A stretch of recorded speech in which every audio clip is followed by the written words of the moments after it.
Hello, friends. Welcome once again to the Perfect Bound Podcast. This is a podcast all about anything and everything comic books and comics related, brought to you by the Panel Jumper and Comics Dungeon. My name is Ben. With me, as always, is Cole Hornaday, Hey. Nicole Am, Hello. Chris Casso.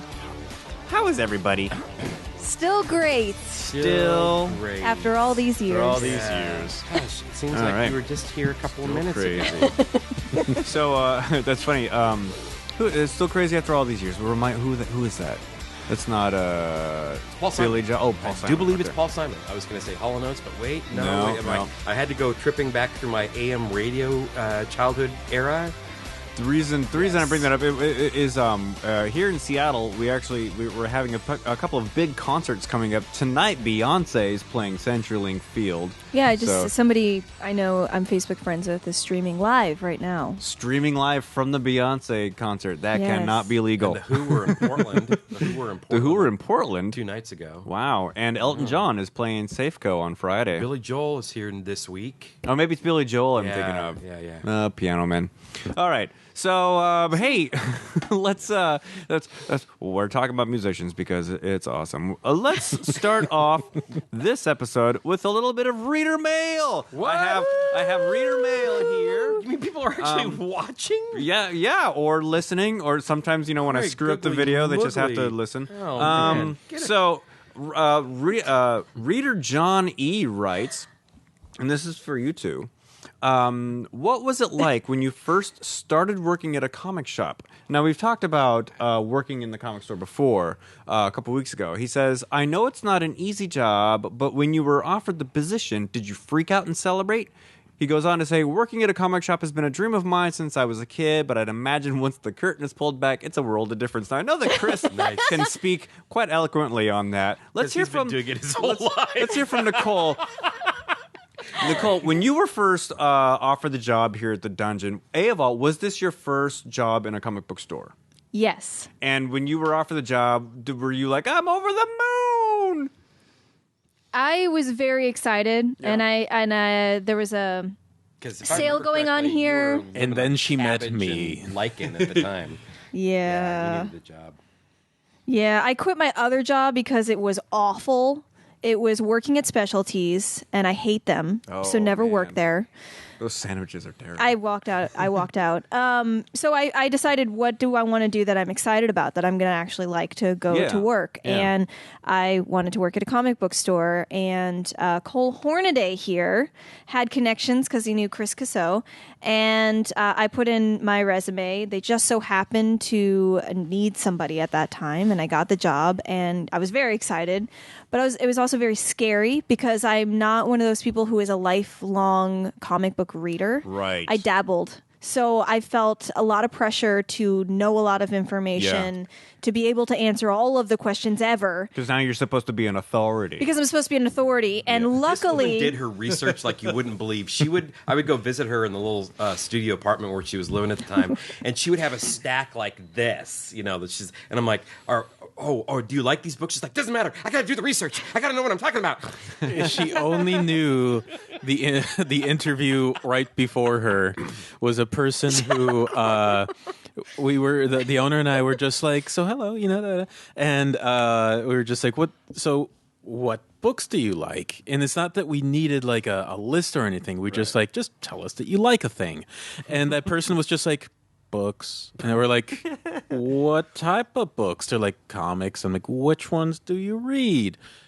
Ones with pictures. And it was just sort of like, just say a word. Just give me a word. So I I will said, accept anything. like 3 words, and they were like, yeah, hiya. yeah. Essentially, Warren that is what Ellis has and happened Greg because Rucka, and you're if I done. remember, I put my writerly skills toward a glowing letter of recommendation, and Chris was like, yeah, you didn't really need to do that. But I am so appreciative because I had some backing there. And Yeah, I definitely was afraid of the gatekeeping mentality going into the comic book store and not having that information to back it up and be like, I got cred. Right. So I would be a little weary, but I would always be willing to look things up and find out information on stuff. It was a let me Google that for you. Yeah. And people were pretty welcoming and accepting, and Chris was very, very kind to me and was just like, don't read every comic ever because you'll hate the comic industry. Read things that you like and are passionate about, and then share that with the customers, so that's what had me broaden my horizons too. Just check new stuff out. Cool. That was awesome advice. Yeah. Good life advice. I too, never not want- just working in a retail store. Yeah. I never want to have somebody or deal with somebody who thinks they know anything or everything or should know everything, because no, it's just there's times where like I'll be helping a customer and somebody from across the store will try to correct me, but they weren't listening to the actual context of the conversation. They were Right. just factually trying to correct me on the thing. Yeah. And it's just like, it doesn't matter which issue that happened in. Because they were asking about something that's not that. But anyway. Some And people also, none of this is real. Some people just need to prove their intelligence. Now, we've discovered, were actually like an illegal child laborer in the comic book industry. What? I can't confirm or deny that. What? No, my first day was kind of great because I think I was young enough to not really be in that like kind of place, but I was just like, "Cool, what do you want? What do you need from me?" Yeah. And the first day I worked was like the hottest day of that summer. And the store actually had a special guest. It was Jim Steranko, who we were just oddly mentioning about on break. Whoa. And Jim Steranko, very famous comic creator, did some amazing Captain America and tons of other things. Nick Fury, Nick Agent of Fury, S.H.I.E.L.D.. yeah. And so Revolutionized visuals in comic book storytelling. yeah, be an amazing person. Big and deal. to get here in the Northwest and do a signing. And so they were doing the signing in the upstairs of the store, the hottest place ever because of it was the temperature, whatever. And In Science. Seattle, there's no air conditioning, right? yeah. And so the thing is, they wanted to have the back door open to the back room, and the back room was like cold concrete, and they just needed airflow. And they're like, but we need to make sure people don't steal things and come in or out. So like, just sit down in front of the door and read comics. And it was just like, I was like, that's it? Do you want me to organize anything? They're like, no, just stand guard. And it was just like, but I'm like 13. But so basically I was like, okay, I'm just going to sit down and read some comics in the cold breeze here in the shadow. And Steranko's having heat stroke. Oh, geez. And I didn't know who he was, so I didn't care. So missed opportunity, Yeah. But at the same time, I was comfortable reading comics on my first day. Didn't he say something to you? Didn't you meet him in any way? Hey, keep No? up the good work, Okay. kid. yeah. I don't know. They were probably carrying him to the. I think I created like a movie image in my head of this young kid, like "buck up, kid," or so. I don't know. The other way around, they were taking him on the stretcher, and he's like, just like, "Fuck up." Like Orson Welles giving advice to Ed Wood. I'll note though at the that bar. like Yeah. generally I never really get to read comics while working because I'm working. So for a first day, that was like, okay, cool. Never again. It's Never surprising again. you know so much you do, because I would assume that if I spent as many hours as you did in a comic book store, I would not want to read comics when I went home. No, I don't. You don't? No. How do you absorb all of this then? Osmosis. Must be. You sleep on the comics, and then by the Put morning 'em you've underneath your gotten pillow. some. Yes, Exactly. yeah. Well, I have to say that from starting working at Comics Dungeon and then seeing my friend Josh, who I've known for almost 13 years now, he helped me to get into serialized comics, and he knew just like the handful of stuff I was reading, and I went to go visit him, and I would just be like, oh, that's blah, blah, blah, blah, and I would just be rattling off all this information, and he's like, how do you know these things? It's like, you work in a comic book store, you're going to Yeah. hear enough and Yeah, research enough, and even if I'm not reading the material. When you enjoy the stuff, it's like when children like instantly learn everything about Pokemon within a day or two. Yeah. It's like they didn't actually really do the research. They just were fascinated enough that they retained things that passed by them. Yeah. And so that just kind of happens after a while because like people will be like, God, I don't even know what the first appearance of Punisher is. It's like, it's Amazing Spider-Man 129. They're like, how did you know that? And it's just like, because people ask for it all the time. Because I've you been know? here for decades. You just hear it enough Yeah. and you're like, yeah, it's that one, But that's true of like everything. You work in a bookstore and suddenly you remember whatever the person wrote this thing during a year. I don't know. See, I will probably only learn those like first appearance and all that backlog of information when John leaves, because otherwise I just go like, oh, John knows, or somebody, or they know what they're looking for when they come in. Well, I'm proud So, to not know everything. I so don't. it's weird. I'm I'm like probably the least knowledgeable on that stuff, on staff, but that's fine because we have staffing that does know those things. All right. Well, that's a question that comes to us from listener John E. So if you have a question you'd like to ask our panel here, email it to us at perfectmountpodcast@gmail.com. Thank you guys for pulling back the curtain on working in a comic book store once again. And let's move on to our next topic and talk about public domain characters. Now, Cole and I did a panel jumper about Octobriana, which is a character in the public domain, so any creator can take her likeness and do with which as they please without having to license her.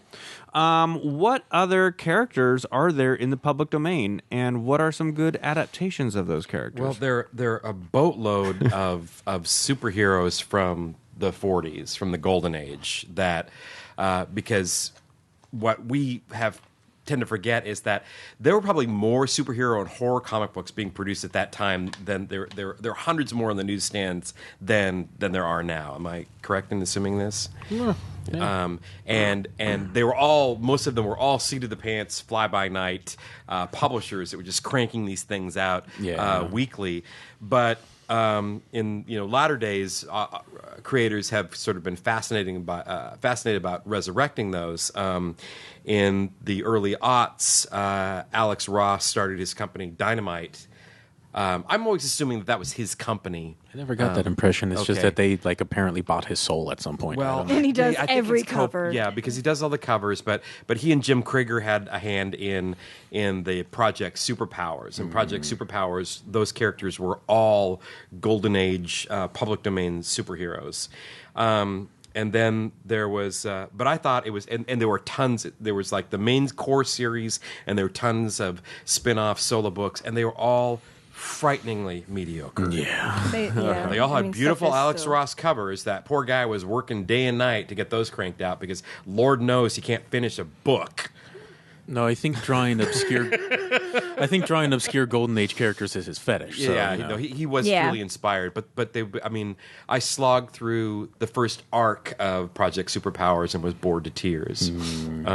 I have more, but I don't. So, want to Nicole, dominate. you had... Oh, I just wanted to start off because when I was researching this for the podcast tonight, I found a Wikia page that's all public domain superheroes. Oh, really? And it's pdsh.wikia.com, and there are thousands. It's a pretty good resource. and thousands of things that stuff Golden Age for sure, like little one-off little magazines in the cutesy time when everyone was over, superheroes after the war and all that kind of stuff.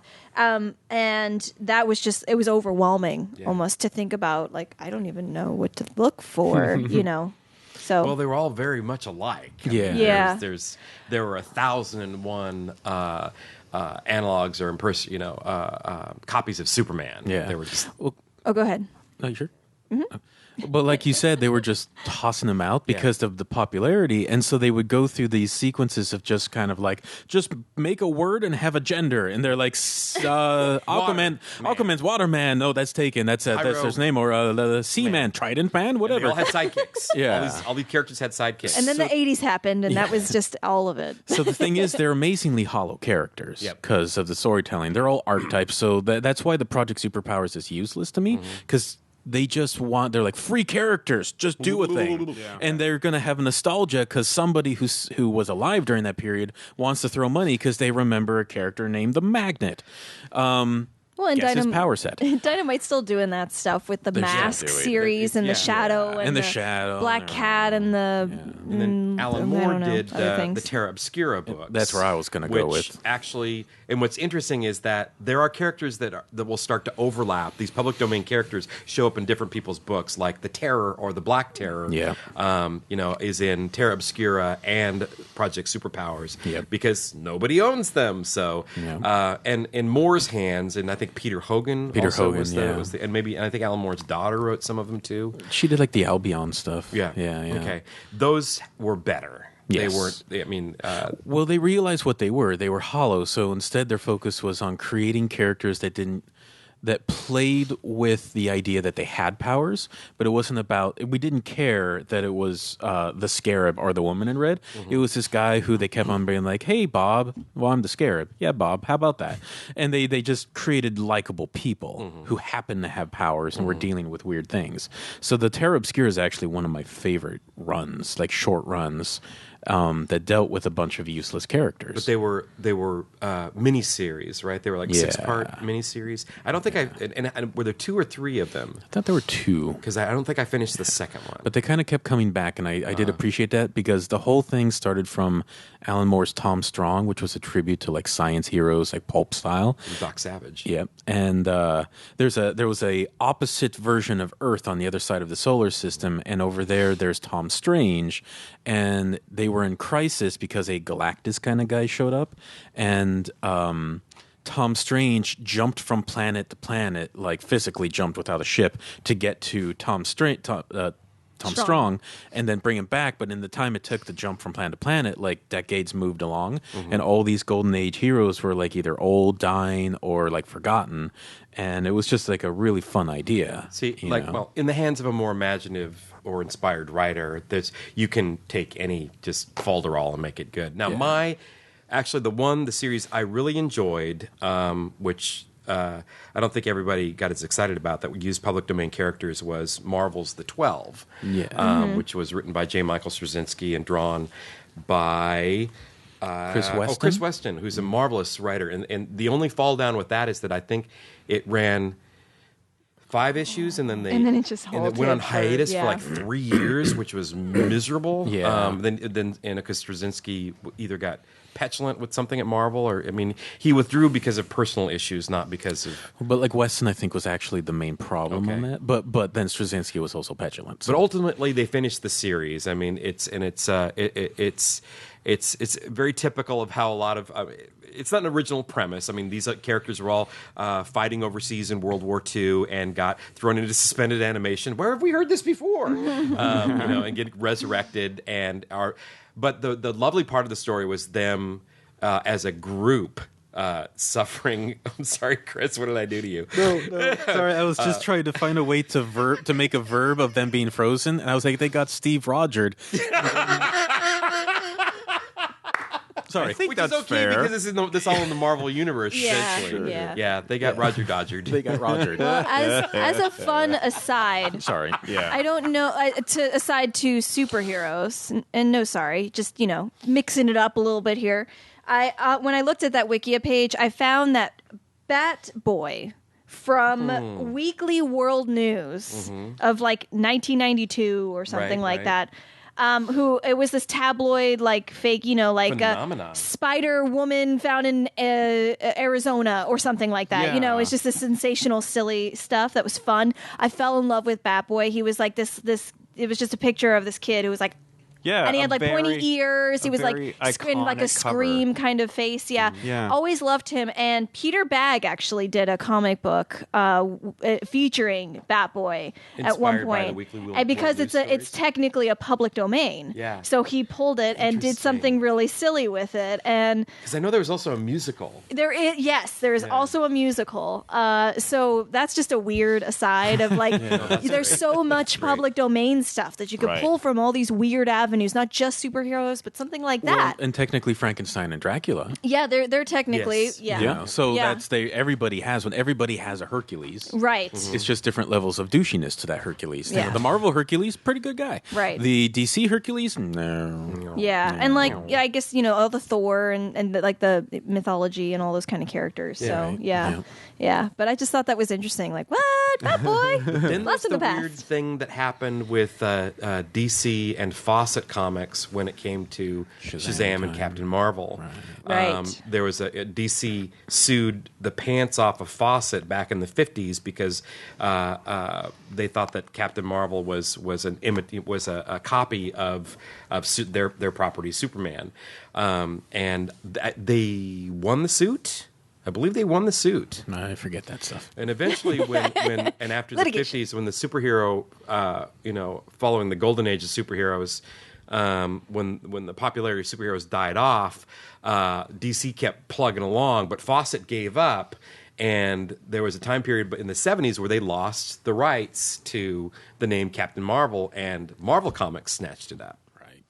And that's Clever. where we get, That's we Yes, got you'll Marvel, get- the Captain Marvel. And now, and then ultimately, the irony being that DC bought the rights of Billy Batson and Shazam, but I don't think DC can use the name Captain Marvel. They can say it inside the book. Okay. They can't call it But the title. cover always has to be Shazam or the power of Shazam, or hey, look at that guy, or something like that. But it was that. But I mean, and that was the result. My tie of, looks like a lightning bolt.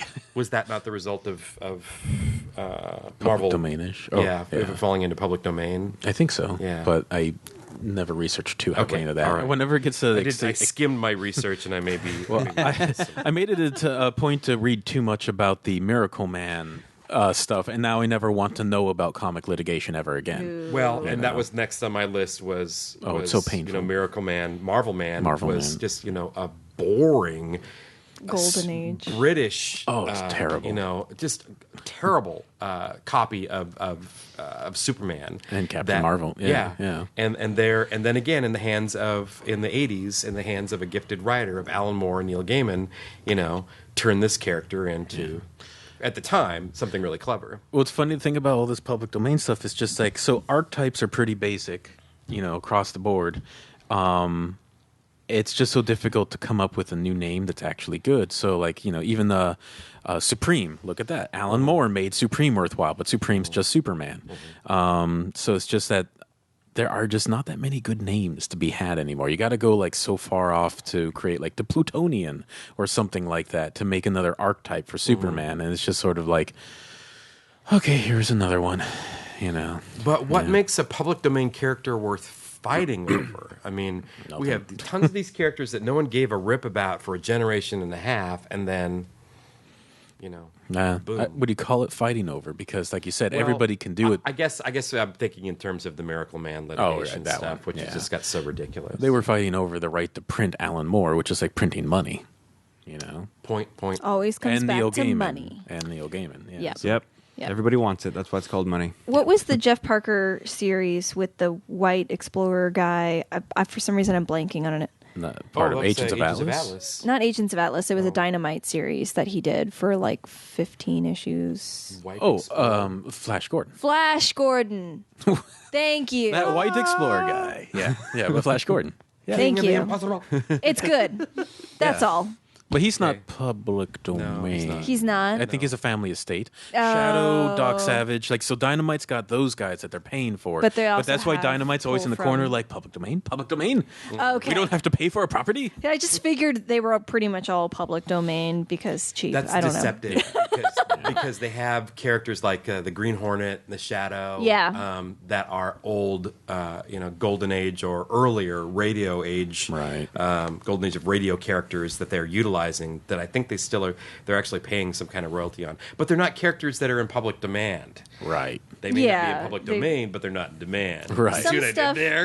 Some stuff just isn't relevant anymore Yeah. or is difficult to bring a fresh take to. Right. You have to get the right people together. Every to once in make a blue magic moon, like I'll that. pick up a book from Dynamite and go, "Oh, this is interesting." Matt Wagner did the Shadow series that I thought was, I think it was like Shadow. the Year Grendel, One. the Grendel thing. Well, that was Shadow? terrific Yeah. anyway. But there was like a Shadow Year One. I'm like, this is not too shabby.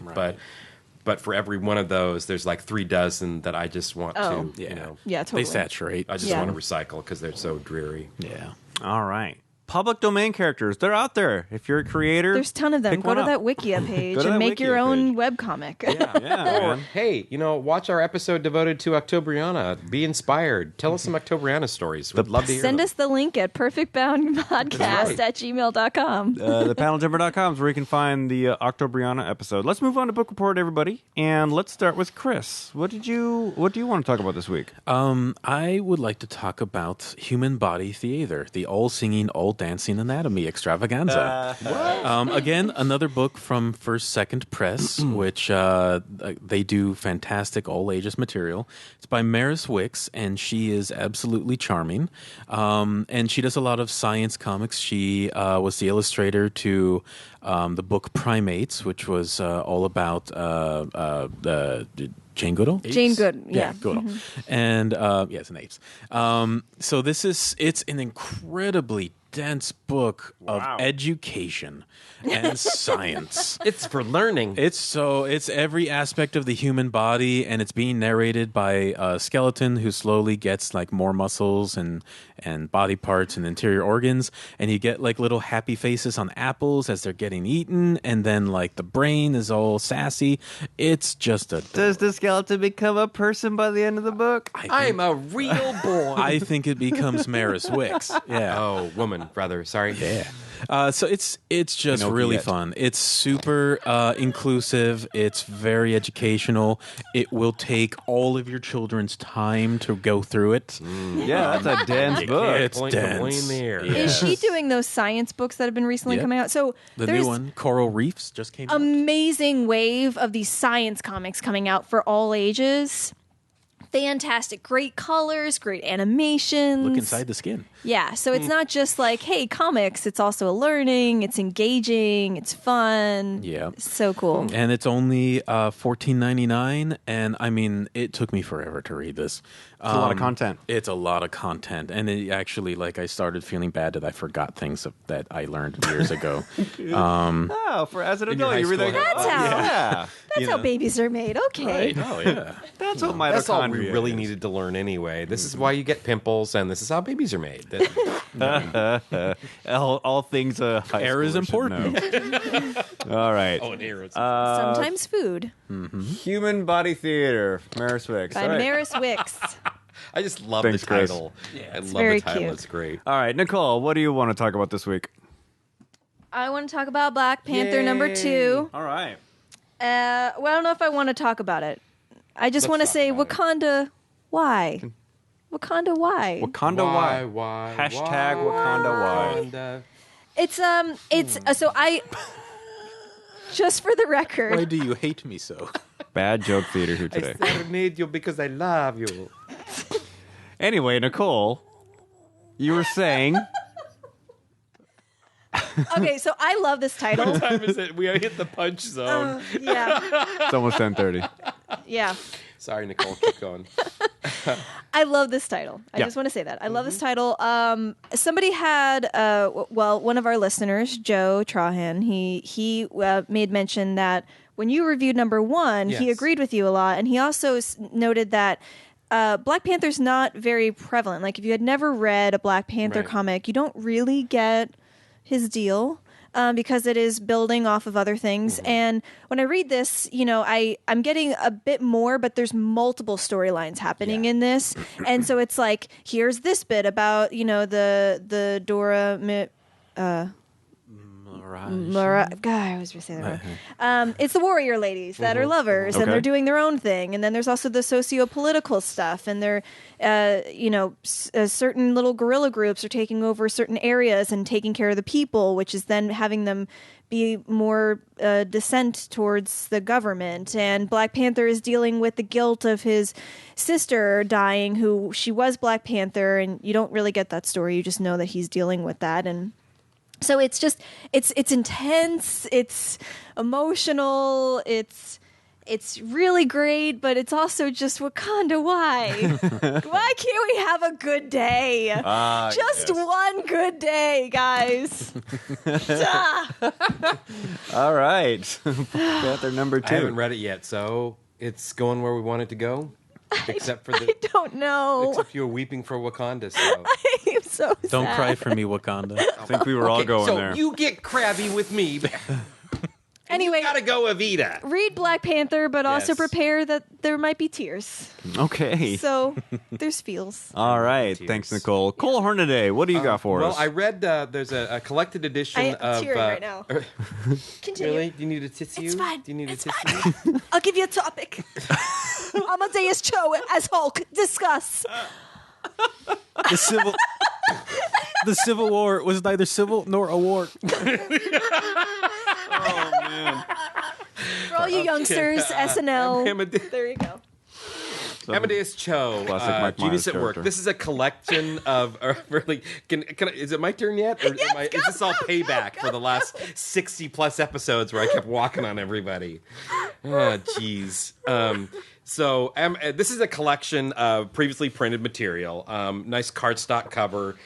It's a little bit pricey, $7.99 for material that you could find elsewhere if you put your little mind to tracking it down. But if you want a nice little package that gives you the backstory of the Amadeus Cho, who was he's the 7th level genius, and he was a supporting character and the Incredible Hulk, Bruce Banner's sidekick for a number of years, and now is the has assumed the mantle of the Hulk and is totally awesome Hulk. Totally awesome Hulk.